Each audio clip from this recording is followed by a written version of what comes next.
Today we are going to be working on the fundamentals of watercolor by learning a few techniques. These techniques are essentially the building blocks used to create any watercolor painting.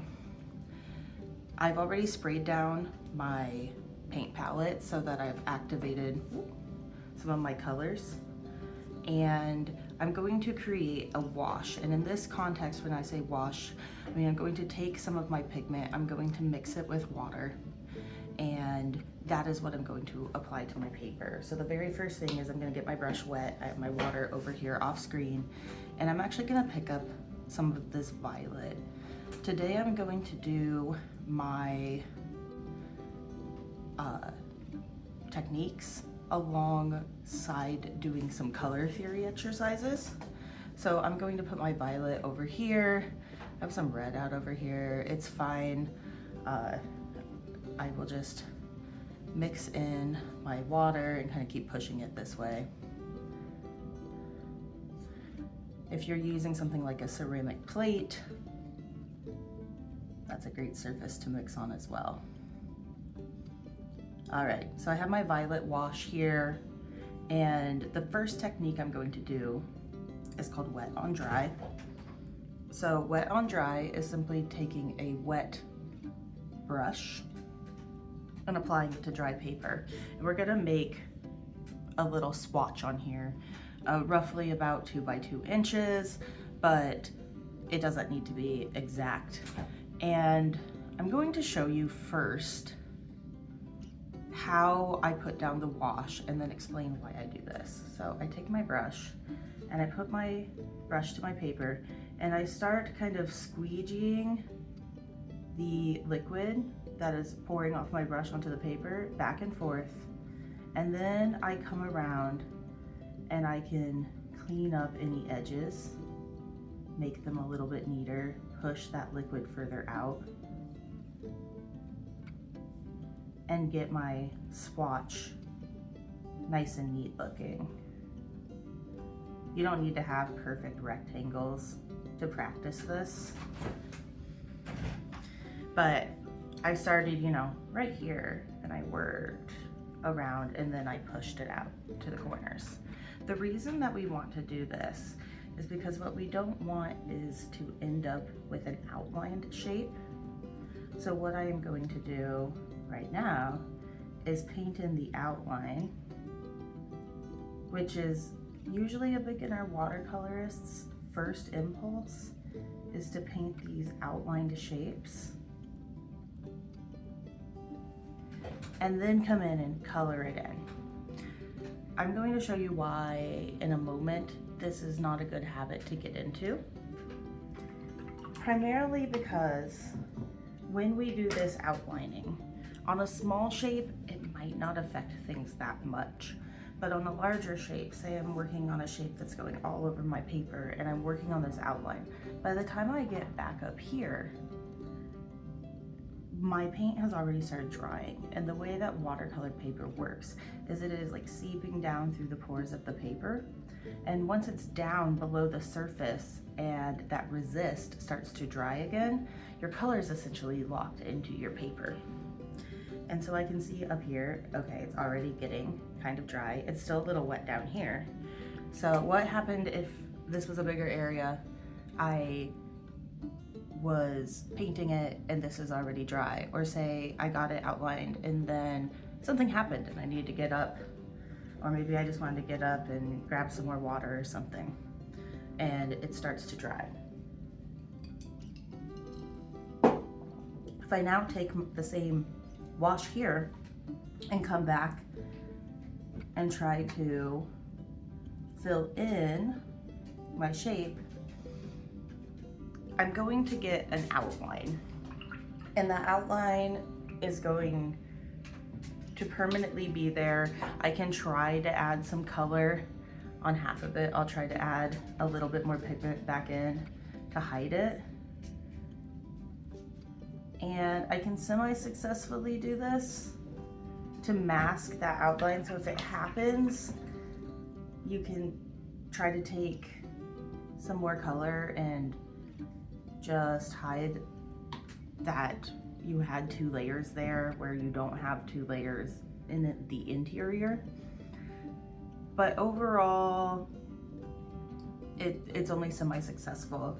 And if I didn't want this amount of color, I didn't want to increase the value of my paint, I don't really have an option, because I'm not going to be able to achieve this lighter value or this lighter value.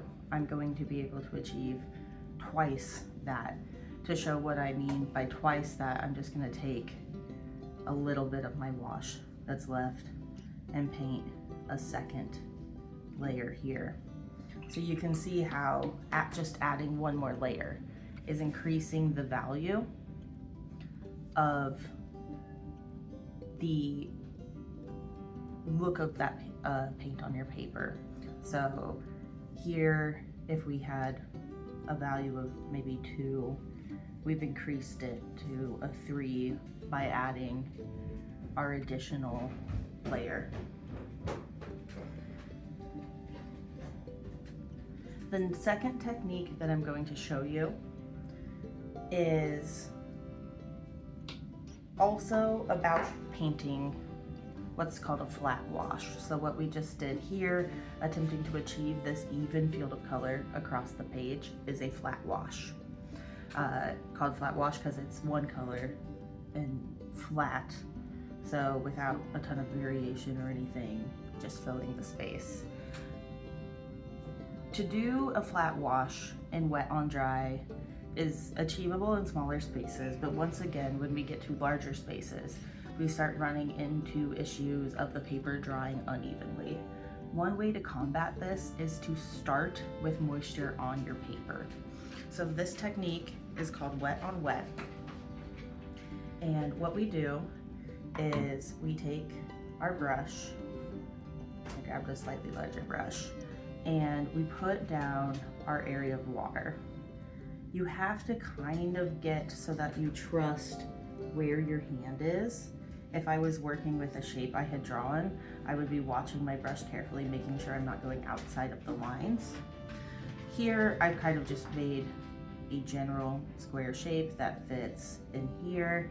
If you're having problems seeing it, sometimes you can move your head back and forth and see the shine of the water on your paper. I'm going to go ahead and just grab a little bit more of my violet pigment, and I'm going to mix a little water into it and create a wash. When you're doing a wet on wet technique, if you want to achieve the same vibrancy as your wet on dry, you're gonna have to have a little extra pigment in your wash because we're adding some water that's already on the paper. And I'm going to pick up my pigment. I've switched back to my smaller brush now. And I'm just going to, I can take my brush and kind of just move it around randomly throughout in here. I can drop it and let it fill in the space. I can pick up a little bit more if I want a little bit more pigment to work with. And then I can do the same thing that I did with the wet on dry and clean up these edges and move the paint around. One thing you might notice with wet on wet is a tendency for pigment to kind of gather along the edges or in a corner. This is usually due to the fact that your paper is warping just a little bit. There's more moisture on it, and so we're gonna deal with more paper buckling. The way to get around this is to size your paper ahead of time. I haven't done that for this exercise. I'm not gonna use so much water that it's going to cause a big issue. If I'm just noticing this tiny bit right here, I can easily take my brush and then I just wipe it off on the edge of my cup to get any excess water. And then I can take it and put my brush in there and it'll reabsorb some of the excess moisture and pigment. Or I can flick anything left back towards the center and just watch it to make sure that it spreads out evenly. So this is another flat wash. First we had wet on dry, and now we have wet on wet. The next technique I'm going to show you is another wet on wet technique. This time though, we are no longer doing a flat wash. We are going to do a bicolor wash. So bicolor wash, 2 colors. This time I am going to, I think, use, let's go ahead and use a blue. So I'm picking something close to my violet on the color wheel. If I picked its complementary color yellow, it would be a very variated wash, but I'm probably going to end up with some of that muddy gray tone in the middle. So I'm just gonna put a little, make up a little bit more of my violet, make up a little bit more of my blue.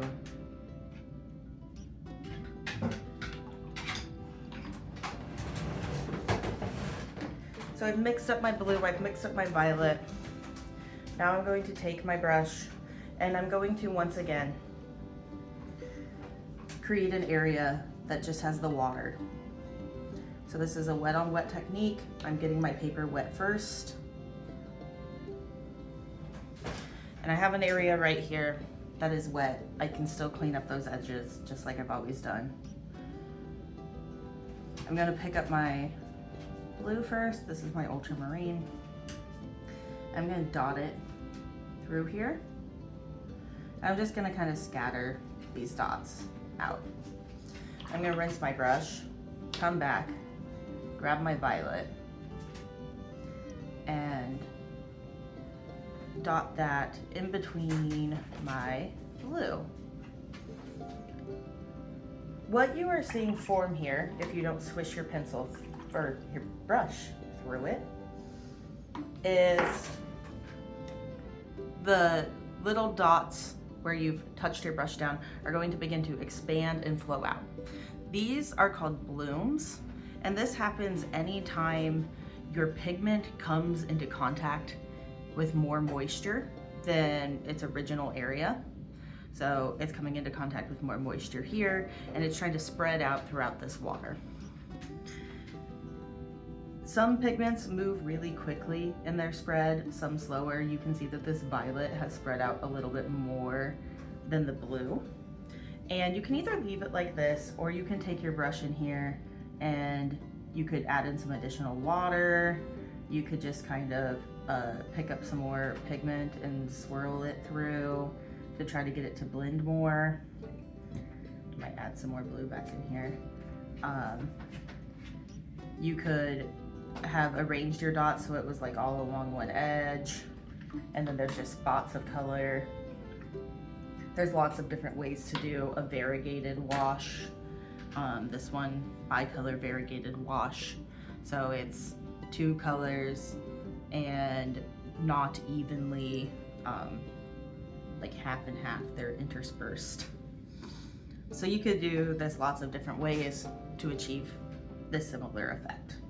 You can also put down, we'll do this one real quick. This is another way to do a variegated wash. Put down color using wet on dry,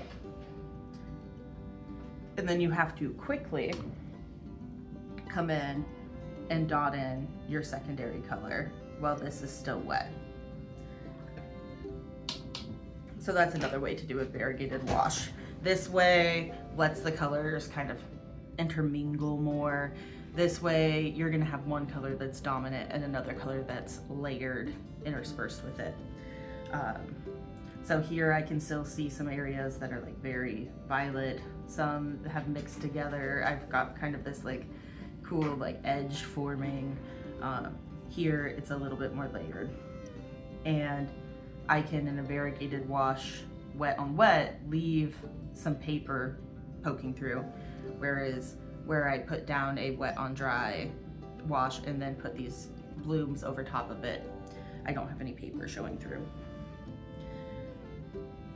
What we will do now is we're going to do another wash. It's going to be wet on wet, and then I'm going to show you how to take a color and add water to it until we've kind of had an ombre effect of it's just going from saturated color to white. So I'm gonna take my brush right now and I'm gonna paint a longer strip.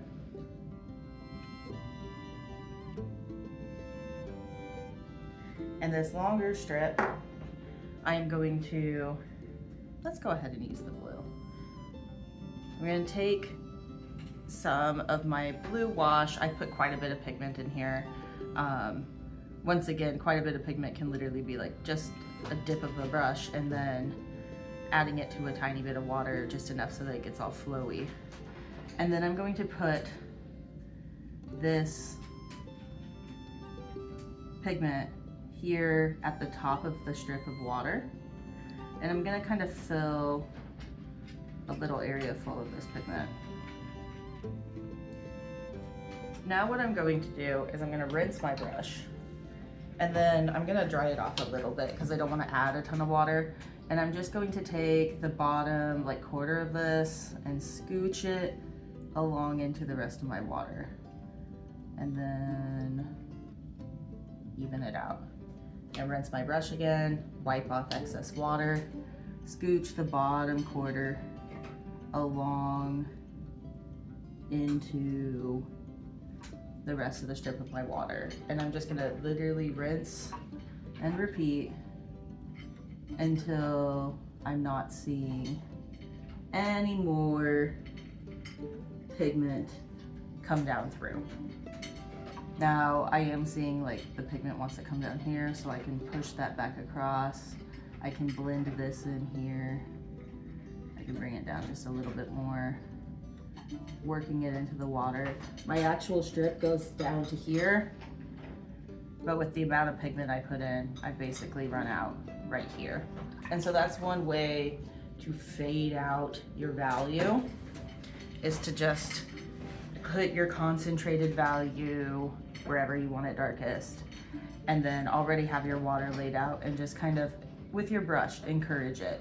And that rinsing the brush and then wiping it off so it's not completely saturated with water, you're not adding a ton of water to the page, is a good way to achieve this effect. Okay.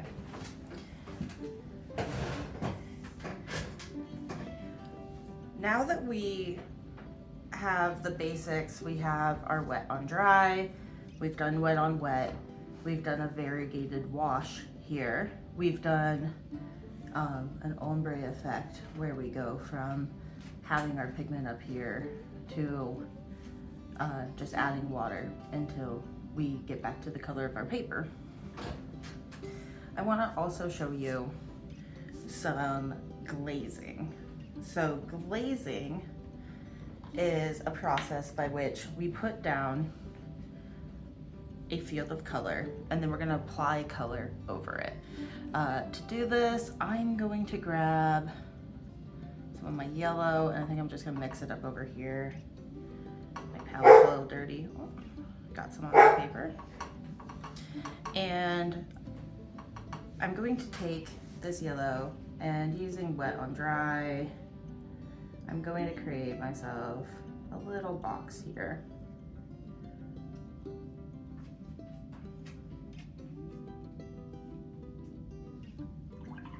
Alrighty. So I've created this box and I'm gonna let that dry.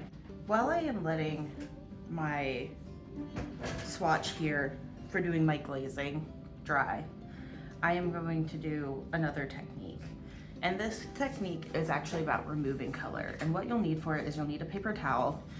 The white kitchen roll towels work great, but you can use any paper towel. The brown ones from the classroom don't work that well, but they'll get the job done. They just don't hold up as long. And the paper towel, when you use it, it can get wet and dry and wet and dry, and you can reuse it over and over as long as you're not getting so much pigment built up on it that's transferring to your paper. You're good to go. So if you can find a little clean spot. Lifting is a good technique to know when you are working with watercolor, in case you, for example, get paint somewhere where you didn't want it, or you drip onto your page.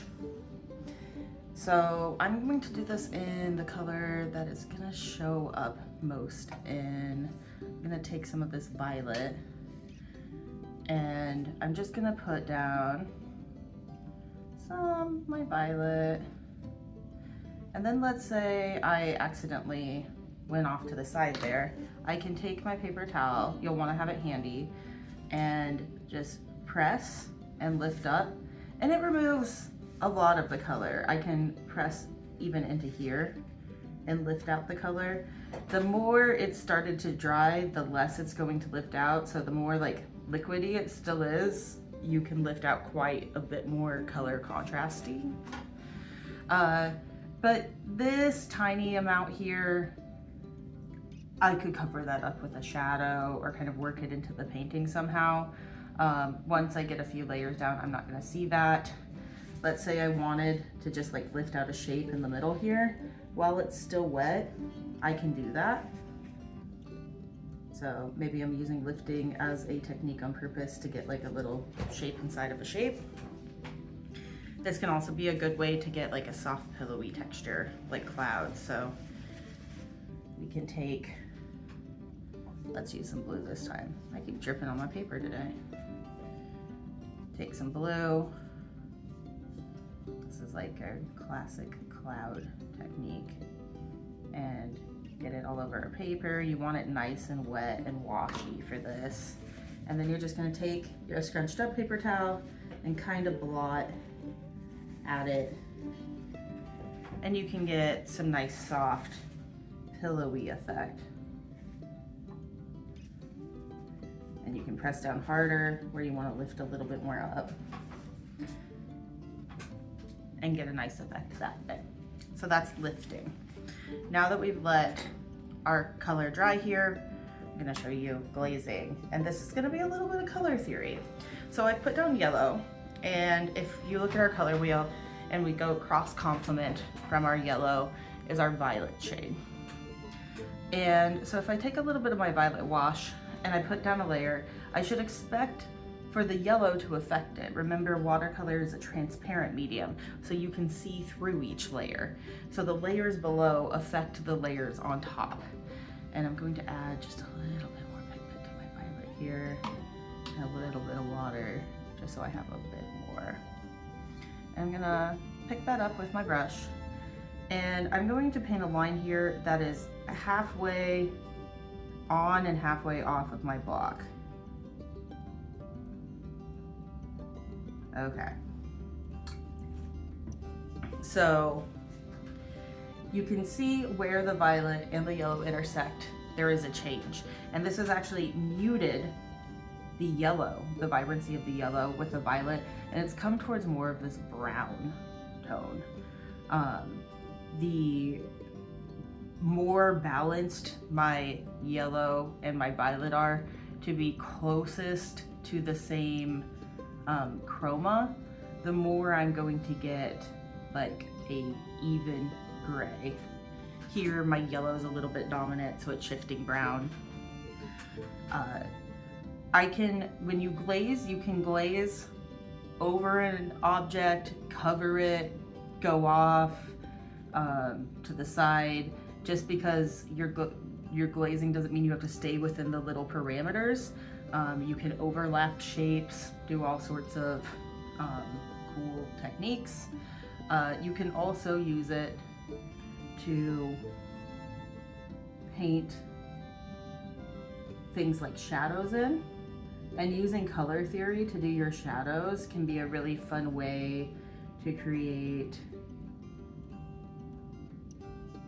a harmonious color palette within your painting without using all of the different colors. So if I kind of have a shadow here, maybe I can even push this down there, and maybe I could bring in like a little bit of water and use my like ombre effect. We'll see. Kind of create like a little olive shape here. So with some planning, you can create some really beautiful layers and techniques or textures using this technique and using your colors to your advantage. So here I just have yellow and purple. I could create a whole painting with yellow and purple that would encompass a lot of these like brown shades. I could like bump up the yellow. I could even add a little bit of yellow in right now while I'm glazing to get a more vibrant, deep color and push this into a bicolor wash. There's all sorts of things that you can do. And so yeah, you could do your bicolor wash as well as a glazing technique on top of an area that you already have color. The final little piece of watercolor techniques is just practicing some brush work. And so I'm gonna give you some examples of a few different things that you can do. If you're not used to holding a paintbrush, this can strengthen your skills. One thing I should have mentioned at the start, but we'll mention now, is when you hold a paintbrush, the tendency for a beginner is to grip way up here, like a pencil. And you actually want to hold it further back in your hand, kind of put the end of the brush being supported in between your thumb and your forefinger, and then it comes down in between your forefinger and your middle finger, and your thumb just rests over top of it. This creates like a nice steady extension of your wrist versus an extension of your fingers. So your wrist will flex more and you can bring it up from your elbow as well and get nicer line that way. That's maybe not as shaky. If you struggle with shaky hands, learning a grip that doesn't require so much tension on the tendons in your hands and relies more on your arm fluidity helps with that a great deal. I'm gonna pick up some of my purple, and this is about where it's comfortable to grip for me, so about right there. And I shift back and forth, and I'm going to try to create the very thinnest line I can paint and then the very thickest line. So my very thinnest line that I can paint with this brush is just using the very tip to just barely touch that paper there. If I add a little bit more pressure, I will get a slightly thicker line. I'm picking up some more wash each time. More pressure even, a thicker line. So as I press down gently, more of my bristles are coming in contact with the paper. It's depositing more color. If I want to get a really wide line, I can shift to the side and pull it across like that. You can also vary your line width as you paint. So you can start up on the tippy top and then press down and then slowly lift back up to the tippy tip and then press down, slowly lift back up and get a nice variation in your line. I kind of have these bean pod shapes showing up. Those are some good techniques to just practice line and painting and only applying the amount of color that you want to. And then if you really want to test yourself for brush control, you can also do things like a little spiral and try to get the lines as close as possible without touching them. If they touch, it's okay, just continue working. I need to work on my spirals. Sometimes I have to put my pinky down. And this is more super fine technique where I am gripping a little bit more up on my paintbrush. Try doing it though all the way from the back and see what control you have from there. Is it better or worse? So that's a good little technique as well. This is the completion of our basic watercolor technique video. This sheet covers those basic techniques that you can build and apply and layer to create any painting that you're going to create going forward.